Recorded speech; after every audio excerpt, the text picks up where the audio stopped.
this video, we're going to be going over Explain Everything, the new whiteboard, but specifically the templates and those made for the secondary classroom.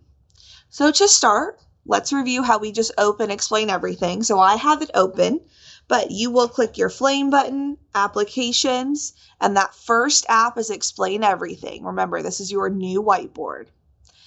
So the most consistent and easiest way to get to these templates is going to be by clicking this home button in the left-hand corner. So go ahead and tap that. Then you're going to see blank canvas, files, and then template. So go ahead and tap template. It's going to start you in the all category. You will want to tap secondary. So these are the secondary templates that are already pre-made that you can use. So scroll through, see if there's anything that you would like to use. If there is, go ahead and tap it.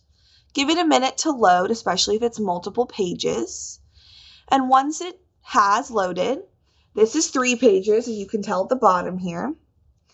Now, anything you tap, you are going to have an edit button. So just because it's here already doesn't mean it's permanent. You can go through and edit this and make it your own and add to it as well. So this is just kind of a starting point for you. And then, these images are here, so you don't have to go out and find them. These are locked if you tap them, but you can always unlock them if you want to move them around if you just tap that. So now they're unlocked. I could move this if I didn't want it right here.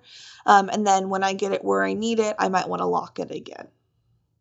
So if you go through this and you make it your own, you are going to want to save it. So once you have found a template you want to use, make sure you save it so that it is yours. In order to do that, you'll want to click the skinny snowman right here, the little 3 dots, save as. Now the first thing you want to decide is where do you want to save it. Internal storage, if you tap that, is your panel storage, or you can tap your drive and save it to your drive. You can tap a certain folder if you want to, or just in your drive.